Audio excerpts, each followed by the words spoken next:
আসসালামু আলাইকুম কাঁচা বাচ্চারা, আশা করি ভালো আছো, সুস্থ আছো। থাম্বনেইল টাইটেল দেখে বুঝতে পারছো কি নিয়ে কথা বলবো।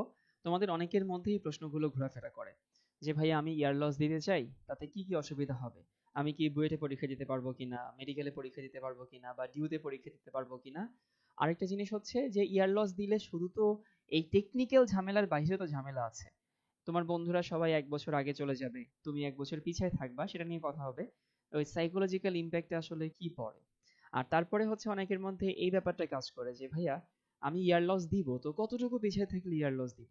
একেবারে এমন তো না যে তুমি হচ্ছে 1 মাস পড়তে পারোনি দেখে ইয়ার গ্যাপে সিদ্ধান্ত নিবে, এটা তো উচিত না। তো সবগুলো ইস্যু নিয়ে কথা হবে। আর তোমাদের কাছে একটা হাম্বল রিকোয়েস্ট, আবদার বলতে পারো, যে তোমার যত বন্ধু আছে কলেজে পড়ে তাদের মধ্যে এই চ্যানেলটা, এই কন্টেন্টগুলো একটু শেয়ার করে দিও। তাতে করে কি হবে, আমার যে উদ্দেশ্য, যেটা আমি করছি সেটা বেশি মানুষের কাছে ছড়াই যাবে। সো ইয়ার গ্যাপ মানুষ কেন দেয়? ইয়ার গ্যাপ মানুষ কখন দেয় সেটা একটু বলি, এটা আমার এক্সপিরিয়েন্স বলে। একটা স্টুডেন্ট যখন কলেজে উঠে, স্কুলে থাকতে শেষের দিকে সে পুরো বইটা কমপ্লিট করা ছিল, তার মধ্যে একটা কনফিডেন্স ছিল। কলেজে উঠে 2-3 মাস দেখা যায় সে কিছুই বুঝে উঠতে পারে না, 2-3 মাস শেষ। হাফ ইয়ারলি পরীক্ষা দেয়, গিয়ে দেখে পরীক্ষার সিলেবাসের অনেক কিছু সে শেষ করতে পারেনি। এবং এইটা মানে things are getting more serious যখন সে ইয়ার ফাইনাল এক্সামটা দেয়। ইয়ার ফাইনাল এক্সাম দেওয়ার সময় তার মনে হয় তার অনেক বন্ধু আগাই গেছে, সে অনেক পিছিয়ে গেছে, এই কয়দিন তার কিছুই পড়া হয়নি। তখন সে একটা ফ্রেশ স্টার্ট চায়, মানে এটা বলা হয় যে people like to start with a fresh manner. মানে সবাই চায় যে ঠিক আছে, যেটা হয়েছে হয়েছে, এখন আমি শুরু থেকে শুরু করব। এটা কিছু কিছু মানুষের সাইকোলজিক্যাল ব্যাপার আছে। অনেকে আছে, ওকে আমি এই পর্যন্ত ভালো মতো পড়ি নাই, এখান থেকে আবার শুরু করি। আর অনেকে থাকে না, এমনি হবে না, আমি ভেঙে চুরে আবার নতুন করে শুরু করব। এবং এই নতুন করে যারা শুরু করতে পছন্দ করে, যাদের আসলে হচ্ছে মাঝপথে কাজ করতে পছন্দ করে না, কিছু মানুষ আছে সাকসেসফুল হইতে গেলে একেবারে ফ্রেশ একটা স্টার্ট দরকার, এই মানুষের সংখ্যাটাই বেশি। তাদের জন্য ওই ওদের মাথায় ইয়ার গ্যাপটা নিয়ে চিন্তা ভাবনা হয়। সো এটা ঠিক, পিপল একটা ফ্রেশ স্টার্ট নিয়ে শুরু করে। সো আমি একটু তোমাকে বলি যে ইয়ার গ্যাপটা তুমি কখন দিবা বা কখন এই চিন্তাগুলো হয়। মেইনলি চিন্তা হয় হচ্ছে যখন তোমার ইয়ার ফাইনাল এক্সামটা হয়, তখন মানুষের মাথায় এই চিন্তা আসে। তখন সে একটু বুঝতে শুরু করে যে বুয়েট পরীক্ষা দিতে হবে, যখন আমাকে মেডিকেল পরীক্ষা দিতে হবে, চান্স পেতে হবে, এবং সেখানে চান্স পেতে গেলে আমার বেসিক অনেক ক্লিয়ার করে আসতে হবে। তো ও আবিষ্কার করে যে আহ, আমি তো এখনো আমার যে এইচএসসির জন্য বা কলেজে পাশ করার জন্য যে পড়া সেটাই তো পারলাম না, লেট অ্যালোন অ্যাডমিশন। তখনই ওর মাথায় সিদ্ধান্তটা আসে। তারপরে ওই যে অনেকে আসলে একটা ফ্রেশ স্টার্ট চায়, ফ্রেশ স্টার্ট। সো এই ফ্রেশ স্টার্ট অনেকে ভালো করতে পারে। এরপরে আসি, এটা একটা সাইকোলজিক্যাল ব্যাপার, 3 নাম্বারটা। এটা আমি অনেকবার বলি, যে কোনো কাজ সমস্যার সমাধান আমি এখন শুরু করব এর থেকে 2 মাস পরে শুরু করব, এটা মানুষের মনে বেশি স্বস্তি দেয়। কেন দেয়? কারণ দেখো, তুমি ধরো এখন ডিসাইড করলাম ইয়ার গ্যাপ দিব। সো ইয়ার গ্যাপ দিব মানে হচ্ছে তুমি তোমার জুনিয়র যে ব্যাচ সেই ব্যাচের সাথে হচ্ছে পড়াশোনা করবা বলে শুরু করছো। এবং তুমি পড়াশোনা হয়তো 2 মাস পর থেকে শুরু করবা, কারণ তোমার মাথায় আছে তোমার অনেক টাইম আছে। সো খেয়াল করো, তোমার মাথায় কিন্তু একটা সমাধান আসছে, একটা সমাধান তুমি বের করে ফেলছো। তো ওই সমাধানের জন্য তোমার আর টেনশনটা নাই যে আমি পিছাই গেছি বা আমি চান্স পাবো কিনা, আমার বন্ধুরা আগে গেছে, এই টেনশনটা তোমার মাথায় নাই। আবার তুমি কিন্তু ইয়ার গ্যাপ দেওয়ার সিদ্ধান্ত নেওয়া মানে এখনই পড়াশোনা শুরু করছো না, তুমি কিন্তু 1-2 মাস সময় নিচ্ছ। তো এই যে খেয়াল করো, এই 1-2 মাস সময়ে তোমার সমস্যার প্যারাটাও নাই, আবার সমাধানের জন্য তুমি ব্যস্ত হওনি।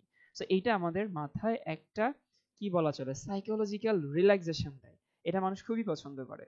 তো এই যে সাইকোলজিক্যাল ব্যাপার, সামনে শুরু করব, সামনে হবে, সামনে যাব, ওইখান থেকে শুরু করলে আগায় যাব, এইটা মানুষের মধ্যে একটা মিথ্যা স্বস্তি দেয়। এটার জন্য অনেকে আসলে, সো আমি কি বলি, সাইকোলজি।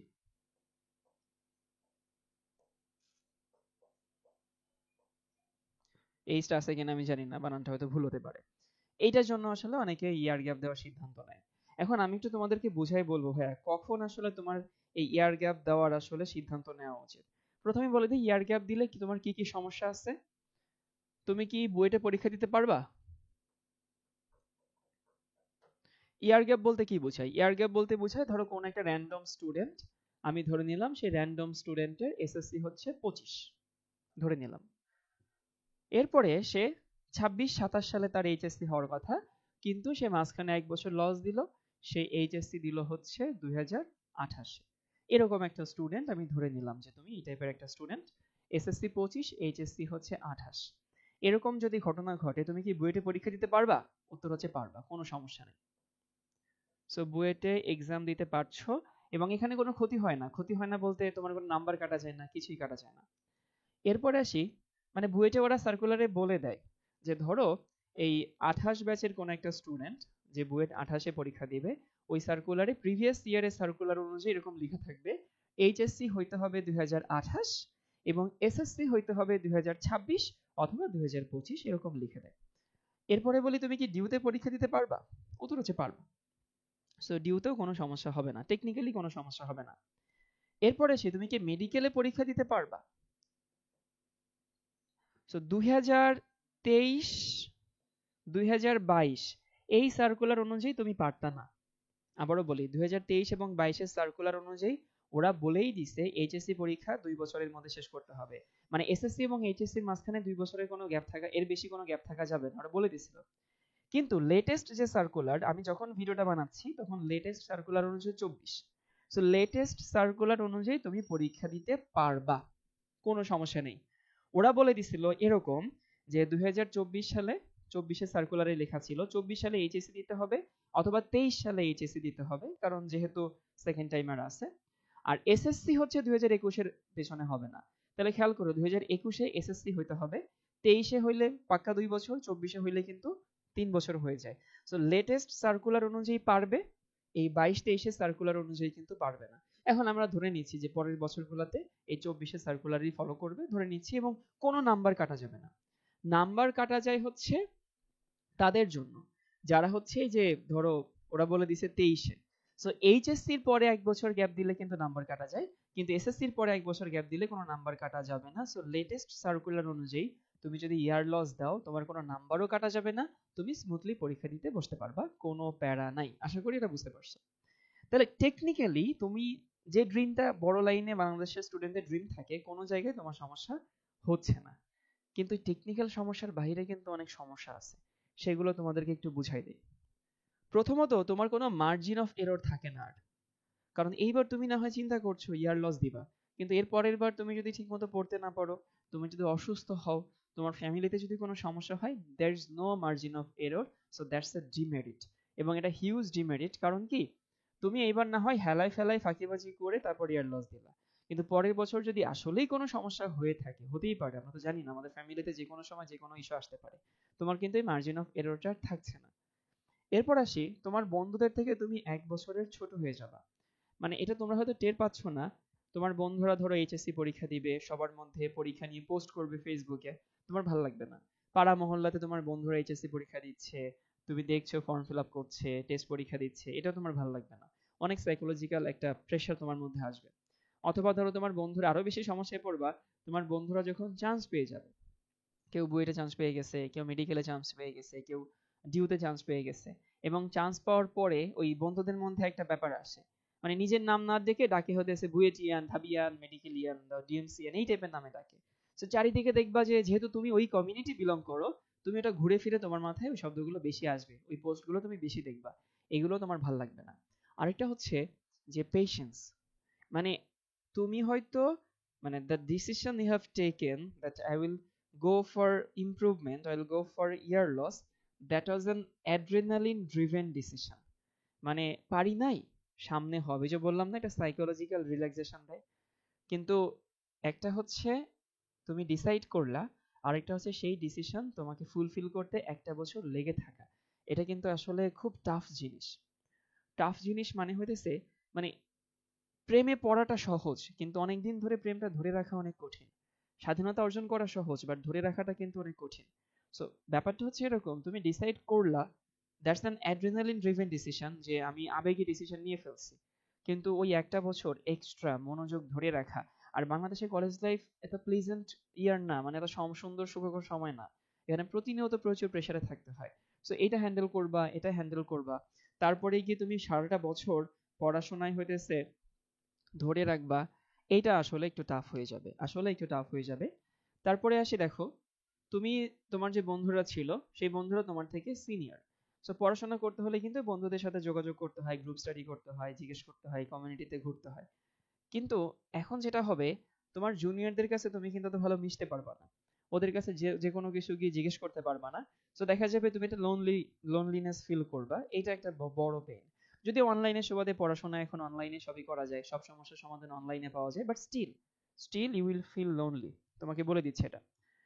এরপরে আসি যে ধরো প্রতিটা বছরের একটা প্যাটার্ন থাকে মানে ধরো আমি যে ভিডিওটা বানাচ্ছি এখন এইচএসসি 25 ব্যাচ হচ্ছে, তারা ইয়ার গ্যাপ দেওয়ার কথা ভাবতেছে।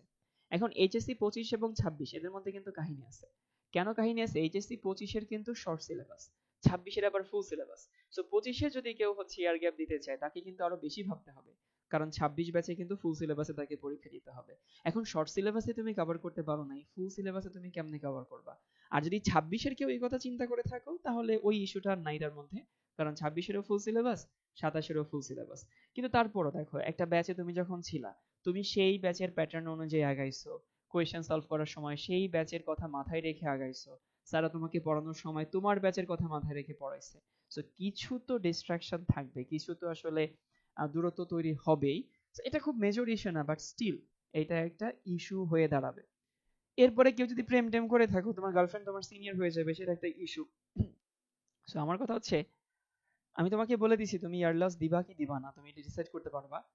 তোমার যদি আর কোনো অপশন না থাকে, এই সাইকোলজিক্যাল রিলিফের জন্য যেও না, মানে এটার জন্য আসলে যেও না, বুঝছো?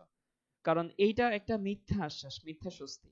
রিয়েলিটি সবসময় হতেছে অনেক হার্শ হয়। তুমি মনে করছো ইয়ার লস দিলেই বোধহয় সব সমস্যার সমাধান হয়ে যাবে, মানুষ এটা ভাবতে পছন্দ করে যে এটা হইলে সব সমস্যার সমাধান হবে, ওটা হইলে সব সমস্যার সমাধান হবে। এটা কিন্তু আসলে এমনটা না। সো ফ্যাক্ট হচ্ছে এটার জন্য যেও না। তুমি যদি দেখো যে তোমার হাতে সময় নাই, অথবা তোমাকে দ্বারা এখন আর কোনোভাবেই সম্ভব না, তখনই তুমি ইয়ার লস দেওয়ার কথা চিন্তা করো। মানে এমন যদি হয় যে if there is no other options left, then you will go for the year loss, এছাড়া ইয়ার লসের দিকে যেও না। এটা অনেকটা হচ্ছে আইসিইউতে নেওয়ার মতো। তুমি জ্বর সর্দির রোগীকে নিশ্চয়ই আইসিইউতে নিবা না। তুমি হচ্ছে আইসিইউতে কখন নিবা? যখন আর কোনো সমাধান নাই, আর কোনো ট্রিটমেন্ট আর লেফট বাহাইন্ড নাই, তখনই তুমি আইসিইউতে নিবা। সো এই যদি নাও তাহলে অবশ্যই এই জিনিসগুলো মাথায় রেখে তারপরে তুমি ইয়ার লস দেওয়ার চিন্তা ভাবনা করো। টেকনিক্যালি কোনো সমস্যা নেই, কিন্তু অনেক এই ইস্যুগুলো নিয়ে অনেক তোমাকে ডিল করতে হবে। আর এগুলো খুব সিম্পল মনে হচ্ছে, বাট তুমি দেখবা এগুলো কিন্তু তোমার ডেইলি লাইফে হিট করবে। প্রতিটা দিন তোমাকে এগুলো ফেস করতে হবে, দ্যাটস নট ইজি। এই জন্য চিন্তা ভাবনা করে ইয়ার লস দিও, এবং অবশ্যই ফ্যামিলির সাথে কনসাল্ট করে নিবা, তারা কি বলে তাদের সিদ্ধান্ত নিবা। আবারও বলছি যে যদি কোনো আদার অপশনস তোমার জন্য অবশিষ্ট না থাকে, then will go for year loss. তাছাড়া এদিকে আপাতত এইও না। ঠিক আছে ভাইয়া, আর যদি কোনো কোয়েশ্চেন থাকে তাহলে কমেন্ট বক্সে জিজ্ঞেস করো, আমি আনসার দেওয়ার চেষ্টা করব। ভালো থেকো সবাই, আল্লাহ হাফেজ সবাইকে।